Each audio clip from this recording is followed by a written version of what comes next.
இப்போ நம்ம நாராயண் சார் மதிப்பிற்குரிய அக்னிஹோத்ரி அவர்களை பற்றி சிறிய இன்ட்ரடக்ஷன் கொடுப்பார்.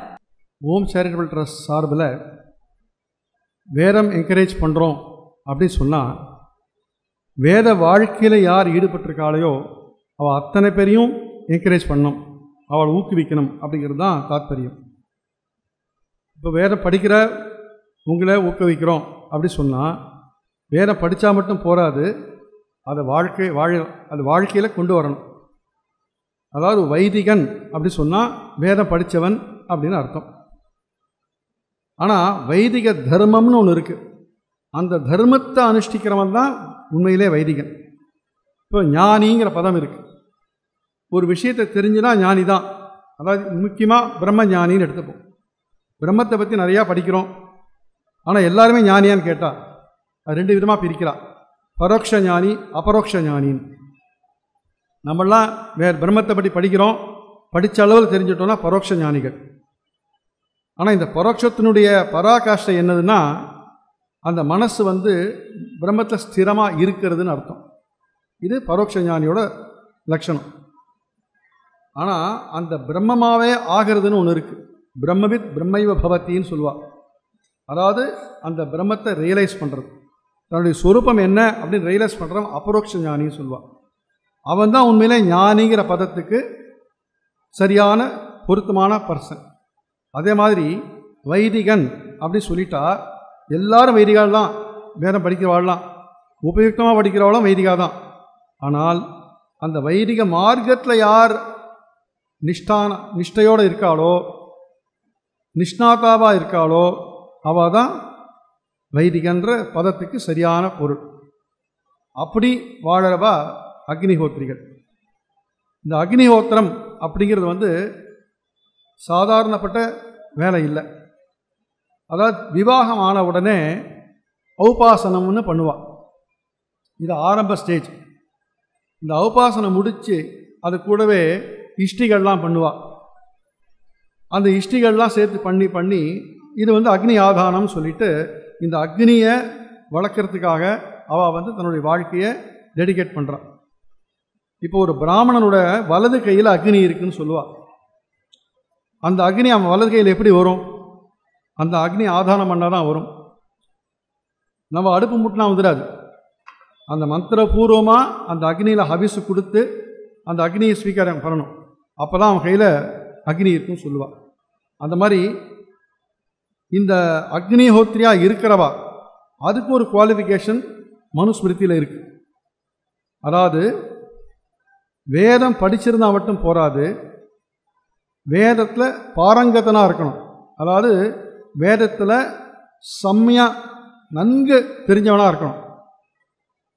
இது மட்டும் இல்லை, வைத்தான குஷலன்னு சொல்லுவாள். அதாவது வேத மந்திரங்களை எப்படி பிரயோகம் பண்ணணும், எங்கே பிரயோகம் பண்ணணும், எப்படி பிரயோகம் பண்ணணும் அப்படிங்கிறதெல்லாம் தெரிஞ்சுட்டு இருக்கிறவா வைத்தான குஷலர்னு சொல்லுவாள்.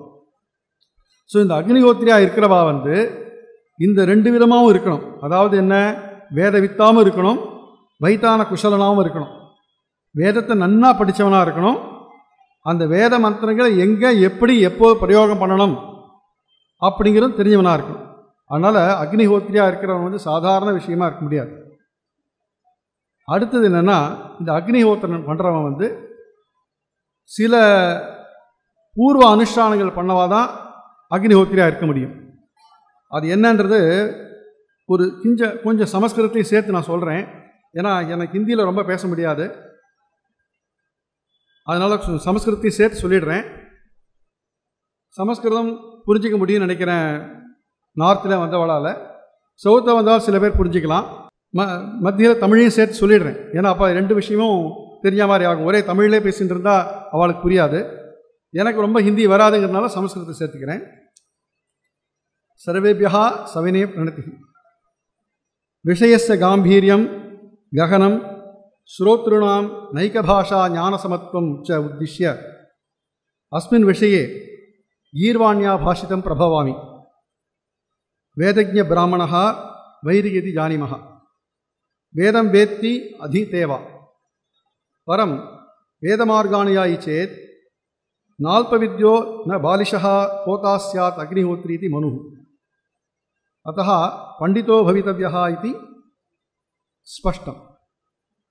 मुण्डकोपनिषदि एवं पठ्यते यस्याग्निहोत्रम् अदर्शनम् अपूर्णमासम् अचातुर्यमासम् अनाग्रयणम् अतिथिवर्जितं च अहुतम् अवैश्वदेवम् अविदिनाहुतम् ஆசப்தமாம் தஸ்ய லோகான் ஹினஸ்தி இது. இந்த மந்திரத்தோட பொருள் என்னென்னா, அதாவது முண்டகோபனிஷத்தில் ஒரு மந்திரம் வருது. யாருடைய அக்னிஹோத்திரமானது தர்ஷபூர்ண மாசங்களோடு சேர்ந்து இல்லாமல் இருக்கிறதோ, தர்ஷபூர்ண மாசங்கிறது 2 இஷ்டிகள், பௌர்ணமியிலையும் அமாவாசையிலையும் பண்ண வேண்டிய 2 இஷ்டிகள், இதெல்லாம் சேர்த்து இருக்கணும். அச்சாதுர்ய மாசம், சாதுர்மாசிய யஜ்ஞங்கள் பண்ணணும். அதெல்லாம் என்னது? வைஸ்வதேவம், இது 4 மாதத்துக்கு ஒரு தடவை வரக்கூடிய யஜ்ஞங்கள். வைஸ்வதேவம், வருண பிரகாசம், சாகமேதம், இப்படின்னு 3 யஜ்ஞங்கள். இதெல்லாம் பண்ணணும். இதை பண்ணாதான் அக்னிஹோத்திரியாக இருக்க முடியும். அடுத்தது அனாகிரயணம். ஆகிரயணம்னு ஒரு யஜ்ஞம், அதை பண்ணணும். அதிதி வர்ஜிதம் ச, அதிதி சத்காரம் பண்ணணும். அகுதம், சரியான நேரத்தில் அந்த ஆகுதிகளை கொடுக்கணும். நம்ம சந்தியாவனம் பண்ணுறச்சு என்ன பண்ணுறோம்? பிராயசித்தார்ய பிரதானம் கரிஷ்யே அப்படி பண்ணிடுறோம். அந்த மாதிரிலாம் இவ பண்ண முடியாது. சூரியோதயத்துக்கு முன்னாடி அந்த சமயத்தில், அந்த சூரியோதய சமயத்தில் இவ பண்ணணும். அந்த மாதிரி பண்ணலன்னா அந்த அக்னிஹோத்திரம் பிரயோஜனம் இல்லை.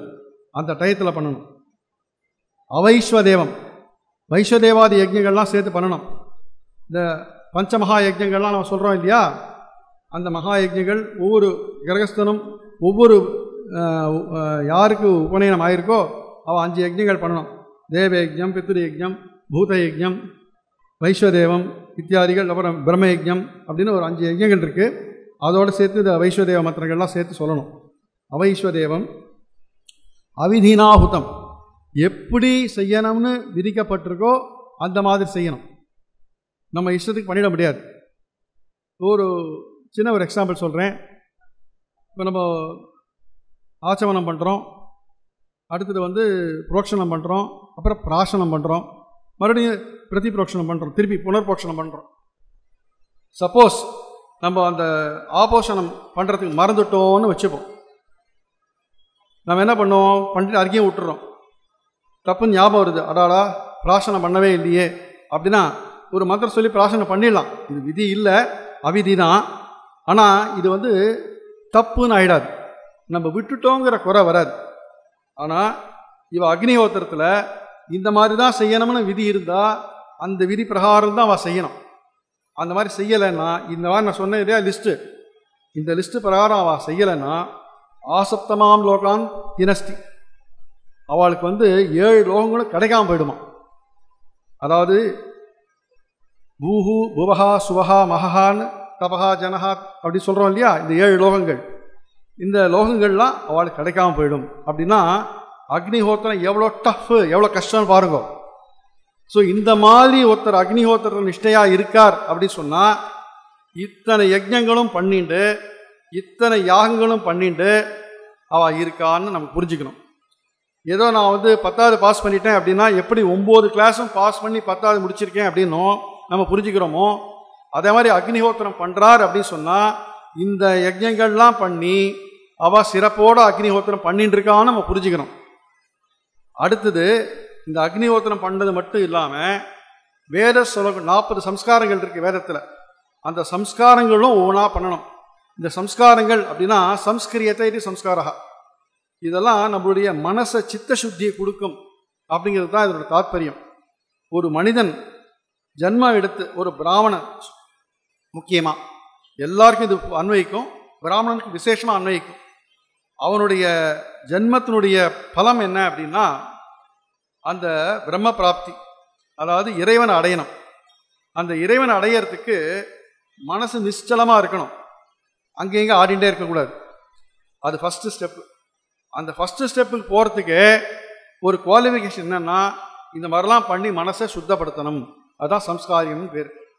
அந்த சம்ஸ்காரங்களில் 40 சம்ஸ்காரங்களில் பாக்க யஜ்ஞங்கள் 7, ஹவிர் யஜ்ஞங்கள் 7, சோம யஜ்ஞங்கள் 7ன்னு 21 யஜ்ஞங்கள் சொல்லப்பட்டிருக்கு. இது ஸ்ரௌதத்தில் இருக்கு, அதாவது ஸ்ருதியில் இருக்கு. இந்த யஜ்ஞங்கள்லாம் பண்ணவாதான் சோமயாஜி வாஜபேயின்னு சொல்லுவா. இவா எப்படி அக்னிஹோத்திரமும் பண்ணிட்டு அந்த அக்னிஹோத்திரத்துக்கான ப்ரீ குவாலிஃபிகேஷனாக இருக்கக்கூடிய யஜ்ஞங்கள்லாம் பண்ணிட்டு அதை தவறியும் இந்த வேதத்தில் சொல்லப்பட்ட யஜ்ஞங்களும் பண்ணுறாவா. அப்படி சோமயாஜி வாஜபேயி அப்படின்னு யஜ்ஞங்கள்லாம் பண்ணவா இந்த டைட்டில்லாம் அடையிறா. இப்போ நான் சொன்ன விஷயத்தை கொஞ்சம் உத்தர பாரதியாரெல்லாம் புரிஞ்சுக்கிறதுக்காக சமஸ்கிருதத்துலேயும் ஒரு தடவை சொல்லிடுறேன். यदि अग्निहोत्र कर्म दर्शपूर्ण इष्टिभिः सह नो चेत् एताः इष्टयः प्रति अमावास्यां पूर्णिमायां च करणीयाः तैः सह यदि न क्रियते चेत् यदि चातुर्मासी यज्ञैः सह न वर्तते चेत् चतुर्षु पर्वेषु क्रियमाणाः यज्ञाः वैश्वदेव वरुणप्रघास साकमेध यज्ञाः एतैः सह न तिष्ठति चेत् यदि आग्रयण यज्ञैः नान्वितं चेत् अतिथि सत्कार वर्जितं चेत् यदि उचितकाले न कृतं चेत् वैश्वदेवादि पंचदैनचर्य यज्ञैः सह अकृतं चेत् एतावता मात्रं न यदि ज्ञातं वा अज्ञातं वा विधिवत् न निर्वर्तितं चेत् अथवा नियम उल्लङ्घेन कृतं चेत् तत् निष्प्रयोजकं भवति. एतेन किं ज्ञायते? अग्निहोत्री संध्यावन्दन प्रभृति स्मार्त श्रौत इत्यादि सर्वेषां कर्मणामपि कर्ता भवति इति ज्ञायते. यदि तादृशं सः न भवति चेत् तस्य अग्निहोत्रं निष्फलं भवति. अग्निहोत्री भूर्भुवस्वरादि सप्तलोकेभ्यः वञ्चितो भवेत्. एतेन मन्त्रेण किं ज्ञायते? यदि सकामो वा निष्कामो वा कश्चित् अग्निहोत्री अग्निहोत्र कर्मणि प्रवर्तते तेन बहु आयासपूर्वकं तत्कर्म करणीयं सश्रद्धया समेधया अप्रमत्तेन च. मुख्य विषयः स्मर्तव्यः. अग्निहोत्र कर्मफलं तस्य यत्किमपि भवतु सर्वेषां कृते तत् पर्जन्य प्राप्तिफलं विदधाति. स्वस्य आयासात् परान् तुष्टीकरोति. एतत् एकं प्रयोजनम्. एतत् दृष्टफलम्. अदृष्टम् अनेकं. शास्त्रविदां सम्पर्कवशात् तान् अवगन्तुं शक्नुमः. इतोपि अधिकं तत् कर्म கர்த்தேபியா ஞாத்தவியம். அதாவது அக்னிஹோத்திர கர்மா பண்ணுறதுனால என்ன பிரயோஜனம் கேட்டால் பர்ஜன்ய பிராப்தி, அதாவது மழை வரும். உச்சித காலத்தில் மழை பெய்யும். இந்த மழை வரத்துக்கு பகவான் என்ன சொல்கிறார் கீதையில்? மனிதர்கள்லாம் தேவர்களை திருப்திப்படுத்தணும். தே தேவா பாவயந்தா தே தேவ, யார் எந்த தேவர்கள்லாம் பாவன் அதாவது திருப்திப்படுத்தப்பட்டாலோ அவர்கள்லாம் உங்களுக்கு வருஷம் அதாவது மழையாக பொழிஞ்சு உங்களுக்கு அபிவிருத்தி பண்ணுவா. உங்களுக்கு வேண்டிய சாப்பாடோ தனங்களோ எல்லாம் அபிவிருத்தி பண்ணுவா அப்படின்னு பகவான் சொல்கிறார். இது ஒன்று சொல்கிறது எக்ஸ்சேஞ்ச் பிஸ்னஸ். நீ தேவர்களுக்கு அபிஸ் கொடு, தேவர்கள்லாம் உங்களுக்கு இயற்கை வளங்களை கொடுப்பா அப்படிங்கிறது. இப்படி அந்த இயற்கை வளங்களை நம்ம வாங்கிறதுக்கு அவளுக்கு ஹவிஸ் கொடுக்கணும் இல்லையா? அந்த ஹவிஸ் கொடுக்க நம்ம ரெப்ரசன்டேட்டிவாக இந்த அக்னிஹோத்திரிகள் பண்ணிட்டு இருக்கா. தான் மட்டும் பண்ணலை, யஜனம் யாஜனம் ச அப்படிங்கிற மாதிரி இவா பல யஜ்ஞங்களுக்கெல்லாம் போய் அவளை யஜ்ஞங்களை பண்ண வைக்கிறா. இப்படியாக நமக்கு இந்த லோக க்ஷேமத்துக்காக பலவிதத்தில் அக்னிஹோத்திரிகள் பண்ணுறதுனால இந்த ஓம் சேரிட்டபிள் ட்ரஸ்டில் அப்படிப்பட்டவாளை வருஷா வருஷம் கௌரவிக்கணும் அப்படிங்கிற ஒரு தாற்பயம் எடுத்துட்டு இதுக்காரம் பண்ணிட்டு இருக்கோம். இதுக்கு மேலும் பண்ணுவோம். அவளுடைய அனுகிரகம் நமக்கு கிடைக்கும்னு பிரார்த்திச்சுட்டு மேற்கொண்டு இவரை பற்றி கொஞ்சம் சொல்லிடுறேன். இந்த வருஷம் அக்னிஹோத்திரி நார்த்துலேருந்து வரவழைக்கணும் அப்படின்னு பிரயாசப்பட்டோம். ஒவ்வொரு வருஷமும் சவுத்தில் தான் பண்ணிட்டு இருந்தோம். நார்த்லேயும் அக்னிஹோத்திரிகள்லாம் இருக்காங்கிறதுனால அங்கேருந்தும் வரவழைக்கணுன்றதுனால ஒரு சந்தர்ப்பம் கிடைச்சது. திரையம்பகேஸ்வர் போகிற மாதிரி அங்கே மதுர் கோபால் ஜோஷின்னு நமக்கு இங்கே வந்திருக்கார் ஒருத்தர். அவர் வந்து பல அக்னிஹோத்திரிகளை கலெக்ட் பண்ணி அவளை கௌரவம் பண்ணார். அங்கேருந்து ஒருத்தரை சூஸ் பண்ணி நான் அவரை பிரார்த்தனை பண்ணிட்டேன். Has accepted to come all the way from Solapur has come. இவர் வந்து வாஜபேயி சைத்தன்ய நாராயண காலே இது நாம ते तु सामवेद राणानि शाखायां विद्वान् महाविद्वान् तैः बहुविध संस्थानेषु पुरस्कारं प्राप्तवन्तः. अनन्तरं ऋग्वेदशाकलशाखायामपि सम्पूर्णतया अधीतवन्तः. अतः ते द्विवेदी इति वक्तुं शक्नुमः.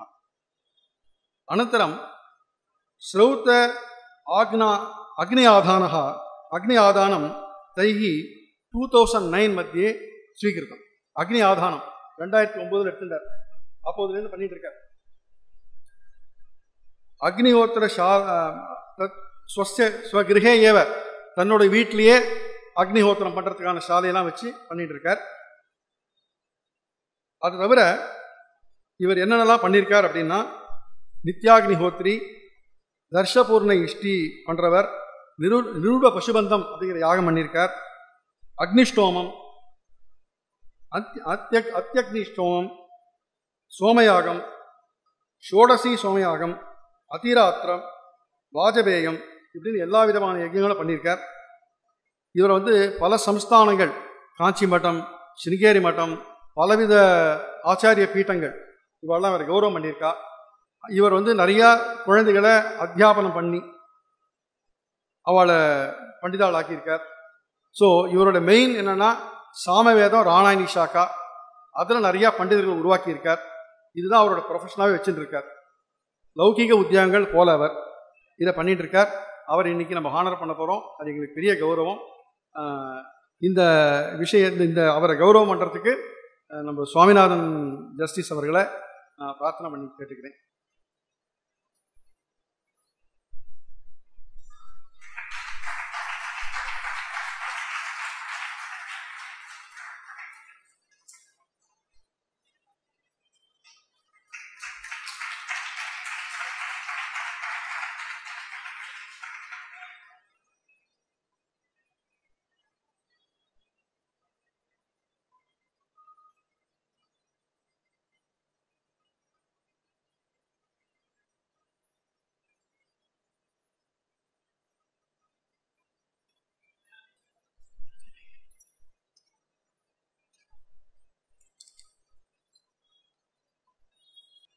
இவ்வளவு அவருடைய முக்கியமான ஒரு அக்னிஹோத்திரம் செய்கிறது வந்து எவ்வளவு இந்த லோகக்ஷேமத்துக்காக எவ்வளவு ஸ்ரத்தையோடு அவர் பண்ணின்னு இருக்காருன்றதை பற்றி நாராயண் சார் விரிவாக சொன்னார்.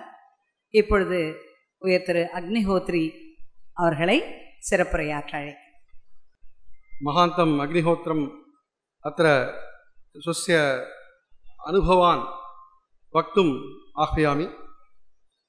ते तु हिंदी भाषया भाषयन्ति. नमस्सभाभ्यः सभापतिभ्यश्च. आज ओम चैरिटेबल ट्रस्ट इन्होंने यहाँ पर बुलाकर जो अग्निहोत्र का सम्मान उन्होंने किया है, क्योंकि हम अग्निहोत्र कर रहे हैं, हम वेदाध्ययन किए हुए हैं, इसको जानकर उसका सम्मान हो रहा है. इसलिए मैं ये अग्निहोत्र का सम्मान मानता हूँ और उनके संस्था को धन्यवाद देता हूँ कि उन्होंने अग्निहोत्रों की महत्ता समझी और एक अग्निहोत्री का यहाँ पर सम्मान आयोजित किया. आज आप सब लोग यहाँ पर वेदाध्ययन करने वाले बहुत सारे विद्यार्थी यहाँ पर मैं देख रहा हूँ, लेकिन यह जो वेदाध्ययन आप लोग कर रहे हैं उसका मूल क्या है? क्योंकि वेद सबका मूल है, हमने तो बहुत बार सुना है, लेकिन वेदों का भी मूल क्या है? जब हम उसको चिंतन करने लग जाएंगे तब समझ में आएगा कि अग्निहोत्र फला वेदाः, अग्निहोत्र का फल क्या है, तो वो वेदाध्ययन है, यानी कि वो ज्ञान है। अभी नारायण जी बता रहे थे कि वेदाध्ययन करने के बाद आगे आगे जाने के बाद उसका उपयोग हमारे जीवन में हम लोग क्या करेंगे, क्योंकि हम लोग ने मूलांत अध्ययन किया, क्रमांत किया, घनांत किया, उसके बाद क्या है, उस अध्ययन हम क्यों कर रहे हैं, इस अध्ययन का हमारे जीवन में प्रयोग क्या है, हमारा प्रयोजन क्या है। जब हम वो प्रयोजन भूल जाते हैं उस चीज़ का, उस अध्ययन का, उस ज्ञान का, तब वो ज्ञान नीरस हो जाता है। यानी कि हमको ऐसा लगता है कि वो जो ज्ञान हमने पाया इसका क्या उपयोग है, हमने 12 साल अध्ययन किया, इतना परिश्रम किया, अब इसका क्या करेंगे। क्योंकि जब हम उस वेदाध्ययन को हमारे जीवन में उपयोग में नहीं लाएंगे तब तक उसका महत्व हमको समझ में नहीं आती है, और उसका महत्व नहीं है, उसका फल नहीं मिलता है हमें। और जब हमको उसके कोई प्राप्ति नहीं होती है तो जो अध्ययन हमने किया है उसको वो विफल लगता है एक क्षण के बाद।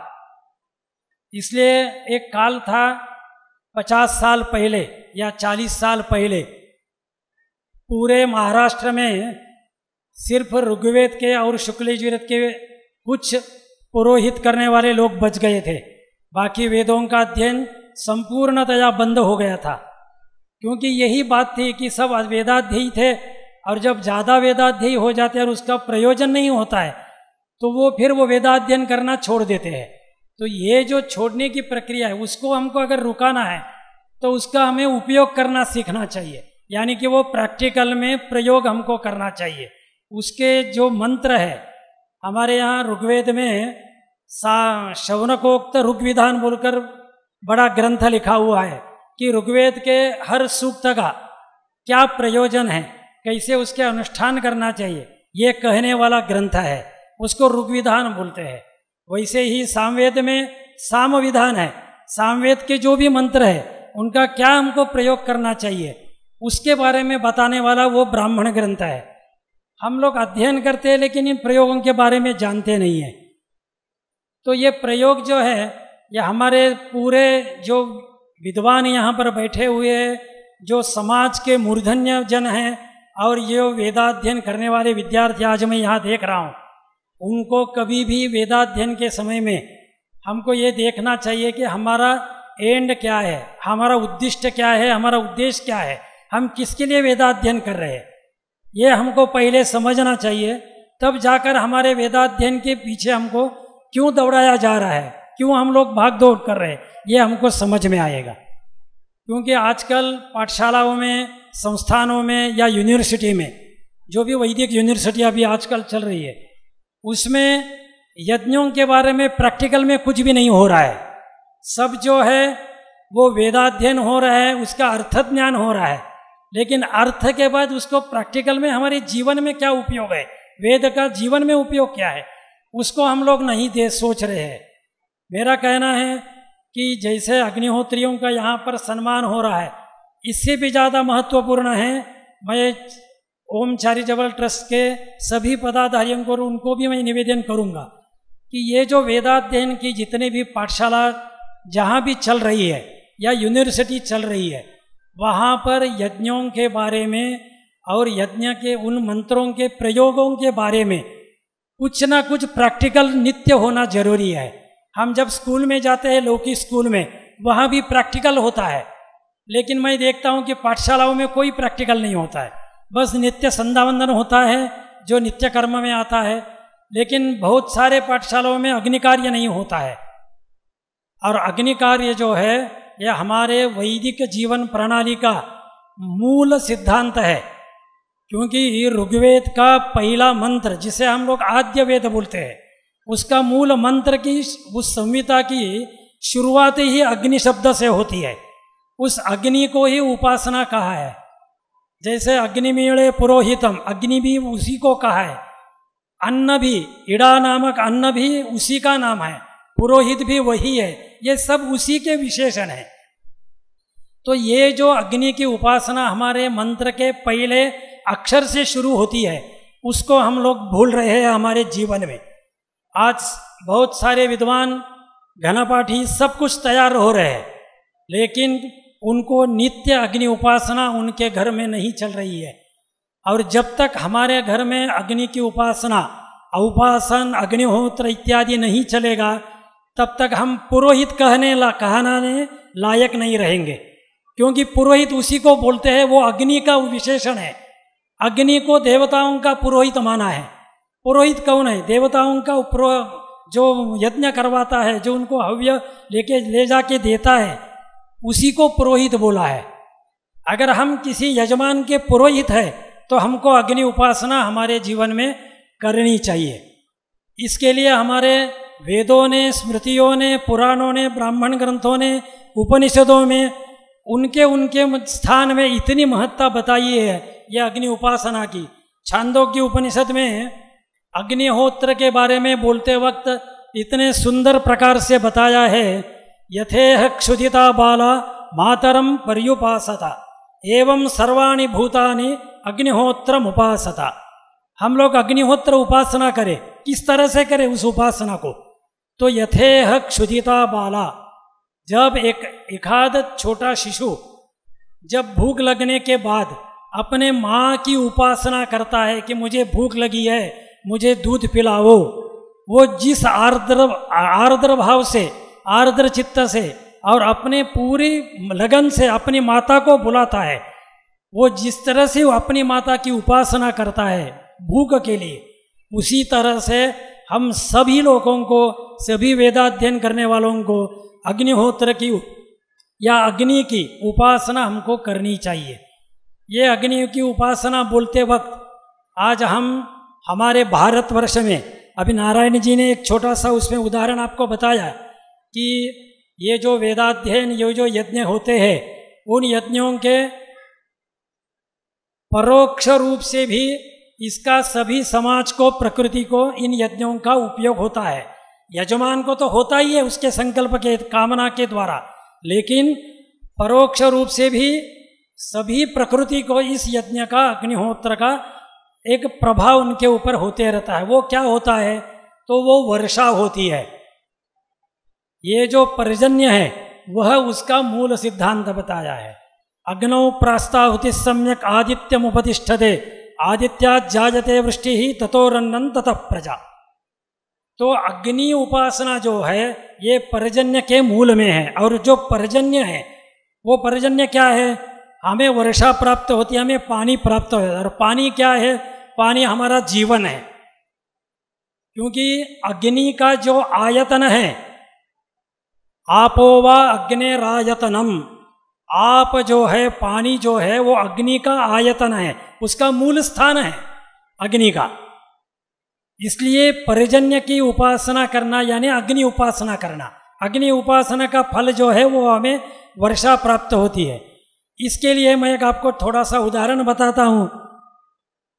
क्योंकि हमने जब अग्निहोत्र लिया, हमारे पिताजी ने जब अग्निहोत्र लिया, तब उनको यही प्रश्न पहले हुआ कि अभी हमने वेदाध्ययन किया, अग्निहोत्र उपासना कर रहे हैं, लेकिन ये अग्नि उपासना का हमें क्या प्राप्त होता है?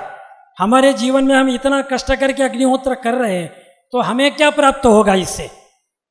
तो इससे ये वर्षा प्राप्त होगी, ये जीवन प्राप्त होगा। जब ये वर्षा होती है तो ये कैसे होती है वर्षा? इसके लिए उन्होंने थोड़ा सा उसके ऊपर संशोधन करना, रिसर्च करना प्रारंभ किया। और रिसर्च का सारांश यह है कि हमारे भारतवर्ष में जो 12 ज्योतिर्लिंग है, ये 12 ज्योतिर्लिंग रामेश्वर से लेकर केदारनाथ तक, ये 12 ज्योतिर्लिंग जो है ये शिव के स्थान है। शिव के स्थान यानी कि क्या है? द्वादशादित्य परम पुरुष एष रुद्रो देवता। यह हमारे हम रुद्र बोलते वक्त बोलते हैं कि ये रुद्र की देवता क्या है? द्वादशादित्य परम पुरुष स एष रुद्रो देवता। ये रुद्र क्या है? ये एकादश रुद्र है क्या? ये एकादश रुद्र नहीं है। जिसे हम परम पुरुष शिव बोलते हैं वो एकादश रुद्र नहीं, वो 12 आदित्य में जो 12वां है, जो 12वां आदित्य है वो रुद्र है, वो परम शिव है। उसको परम शिव माना है, उसको रुद्र माना है वेदों में। इसलिए रुद्र की उपासना में जब हम वो लोग चमक बोलते हैं, तो चमक में हम क्या मांगते हैं? इदमश्च में बर्हिश्च में वेदिश्च में धिष्णियाश्च में। आज हम 100 बार बोल चुके हैं इसको, लेकिन हम जानते ही नहीं है इदमश्च में बर्हिश्च में वेदिश्च में धिष्णियाश्च में क्या है ये, हम क्या मांग रहे हैं, हम क्या मांग रहे हैं? तो हम वो मांग रहे हैं कि जिसके द्वारा हम उस पद को हम लोग प्राप्त हो सके, यानी कि वो यज्ञ का स्वरूप हम मांग रहे हैं। जैसे यज्ञवाराह मतुलम बोला है, यज्ञवाराह क्या है? वही यज्ञ है जो यज्ञ के जितने भी वर्णन किया है, जो सोम का अग्निहोत्र का वर्णन है, वो वर्णन का रूप में जो हरिहर स्वरूप जो शिव है, जो परम पुरुष है, जिसे हम विष्णु मानते हैं, यज्ञो वही विष्णु, तो वो विष्णु का एक स्वरूप है, वो यज्ञ स्वरूप है। इसलिए उसको वराह नहीं है अवतार, वो यज्ञ वाराह है, उसको विशेषण है, वराह नहीं है अवतार, वो यज्ञ वराह है। तो उसी तरह ये जो रुद्र है, ये रुद्र हमारे 12 स्थान में स्थित है। क्योंकि रुद्र अगर हमने बोला, शिव के जो 11 रुद्र बोलेंगे हम लोग तो 11 हो जाएंगे, लेकिन यहाँ पर ज्योतिर्लिंग कितने हैं? 12 है। तो ये 12 क्या है स्थान? ये आदित्य के स्थान है, यानी कि ऊर्जा के स्थान है। इसलिए ये 12 जो ज्योतिर्लिंग है, ये 12 ज्योतिर्लिंगों की पौराणिक कथा जो भी है वो अलग अलग रूप में है, लेकिन सबको एक शब्द से जोड़ा गया है। वो जो शब्द है ज्योतिर्लिंग। ये ज्योति यानी ऊर्जा और लिंग यानी प्रकृति। वो ऊर्जा के प्रकृति स्थान है हमारे, यानी कि वो अग्नि के, आदित्य के स्थान है। पृथ्वी में अग्नि है, जैसे सूर्यो नो दिवस पातु वातो अंतरिक्षात अग्निर्न पार्थिवेभ्यः। द्यूलोक में क्या है? आदित्य स्वरूप है। अंतरिक्ष में क्या है? वायु स्वरूप है।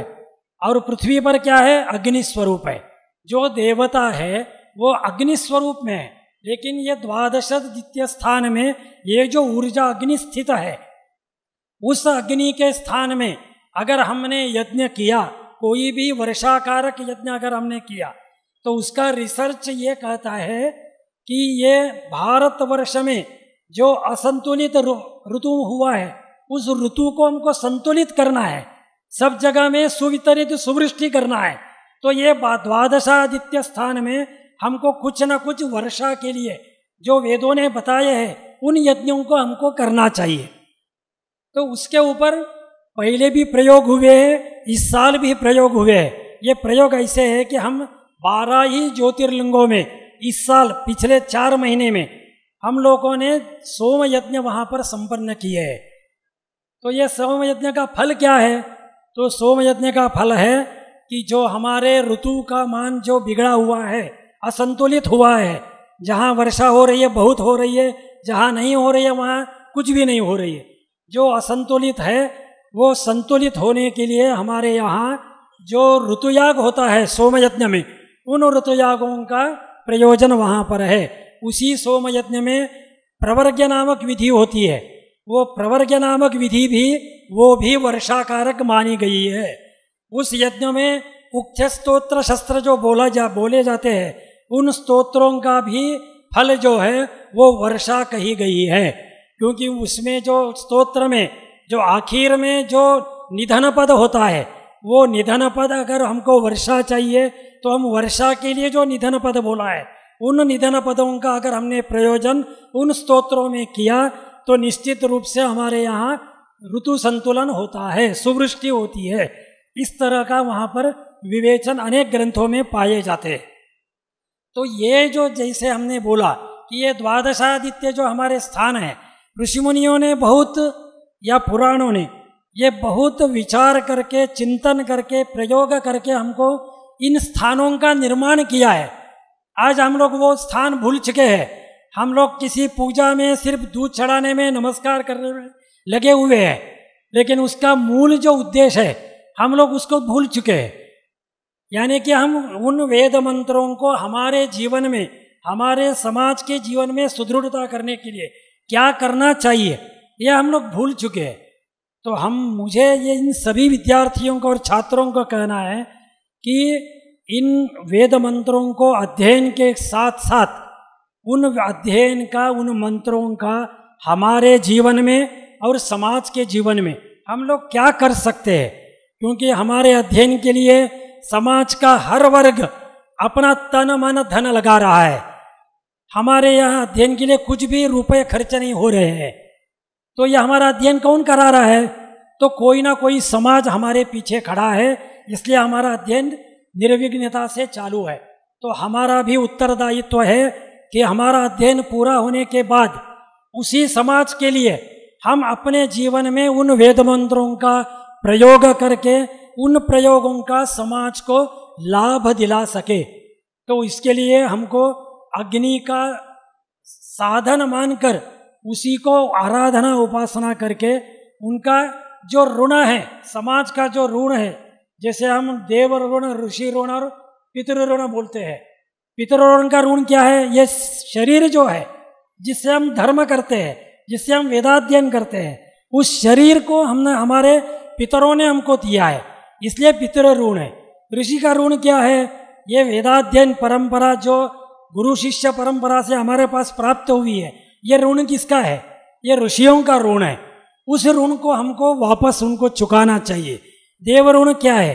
वो वेदाध्ययन करके हम जब यज्ञ करेंगे और उसका इस प्रकृति को लाभ होगा, तब वो देव ऋण चुकेगा। यानी कि हमारा अध्ययन सिर्फ अध्ययन न होके वो हमारा वैदिक जीवन होना चाहिए।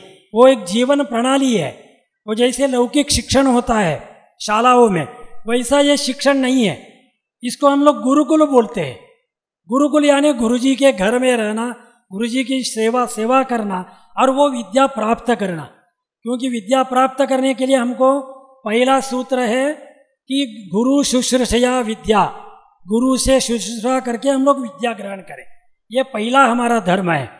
क्योंकि कुछ भी प्राप्त करना है, जब हम प्राप्त होता है तो उसका रिटर्न हमको देना चाहिए। तो समाज हमको सिखा रहा है, तो समाज को हमको रिटर्न देना चाहिए। इसके लिए हमको वेदाध्ययन के बाद अग्नि उपासना करें, उपासन का नित्य अपने घर में अग्नि उपासना करें, जिससे हमें वो ऊर्जा प्राप्त हो और उस समाज में हम उसको ऋण चुका सके। तो इस तरह से मेरा कहना है सभी को कि अग्निहोत्रों की उपासना, अग्निहोत्रों के बारे में जानना, अन्यथा ये जो वेदाध्ययन है ये शुष्क हो जाएगा, नीरस हो जाएगा। उसको नीरस न हो, वो एक फल के रूप में हमारे पास है। क्योंकि अग्निहोत्र फला वेदाः, ये वेद हमको फल के स्वरूप प्राप्त होता है।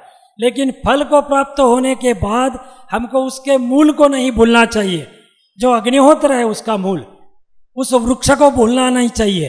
क्योंकि आगे भी हमको उस तरह से फल हमको प्राप्त करने हैं।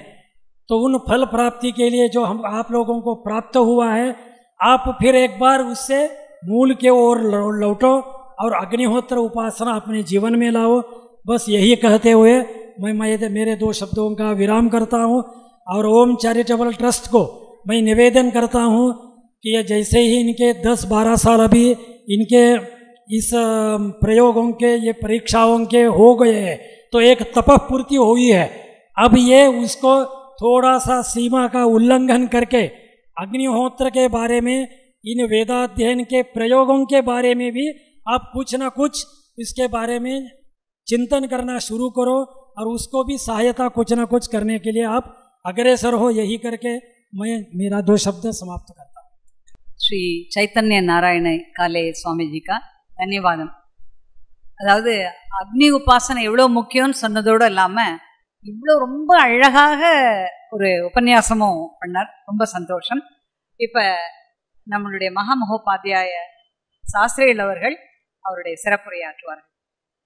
ஓம் யஜ்ஞோ ராயோ யஜ்ஞயே சேவசூனாம் யஜ்ஞஸ்யானாம் உதசுத்யதீனாம் யஜ்ஞ இஷ்டபூர்வசித்திம் ததாது யஜ்ஞோ பிரம்மன் வாகும் அப்பேது தேவானே. வேதத்துடைய பற்றியும் 15 வருஷமாக நடந்திருந்ததான ஒரு விசேஷங்களை பற்றியும் விசேஷமாக இன்றைய தினம் நாராயண அவர் சொன்னார். அப்புறம் ஜட்ஜ் அவரும் ரொம்ப நிறைய விஷயம் சொன்னார். அக்னிஹோத்திரத்தை பற்றி என்னென்ன விஷயங்கள் உண்டோ எல்லாத்தையும் சுருக்கமாக அக்னிஹோத்ரி அவர்கள் நாம் ரிக்வேதத்தில் உள்ளதான மந்திரத்தில் ரிக்வேதத்தில் உள்ள சம்மிதப்படி அந்த விஷயங்களை ரொம்ப என்ன சொன்னார். இல்லை என்ன சொல்கிறாருன்னா, யஜ்ஞோ ராயோ யஜ்ஞயே சேபசூனா, யஜ்ஞந்தான் எல்லாத்துக்கும் நல்லது. அதுக்கு கீதையில் அன்னாத் பவந்து பூதானி பர்ஜன்யாத் அன்னசம்பவ யஜ்ஞாத் பவதி பர்ஜன்யா யஜ்ஞ கர்ம சமுத்பவ கர்ம பிரம்மோத்பவம் வித்தி பிரம்மாட்சர சமுத்பவம் ஏவம் பிரவர்த்திதம் சக்கரம் நானுவர்த்தயதீஹயः அகாயுரிந்திரியாராமः மோகம் பார்த்து சஜீவிதி. யஜ்ஞாதி அனுஷ்டானங்கள் இல்லைன்னா நமக்கு சரியானபடி மழை கிடைக்காதுங்கிறது பெரிய விஷயம். அந்த மாதிரி எல்லா நன்மைக்கும் காரணமாக உள்ளதா பர்ஜன்யங்கிறது ரொம்ப முக்கியமாக இருக்கிறதுனால அதை பற்றி ரொம்ப நல்லா சொல்லி அக்னிஹோத்திரத்தில் விசேஷங்களை சொல்லி அதில் இந்த தடவை பண்ணதவர் सोलापुर मध्ये एते यद्य कार्यं कुर्वन्तः सन्ति महान् सन्तोषः.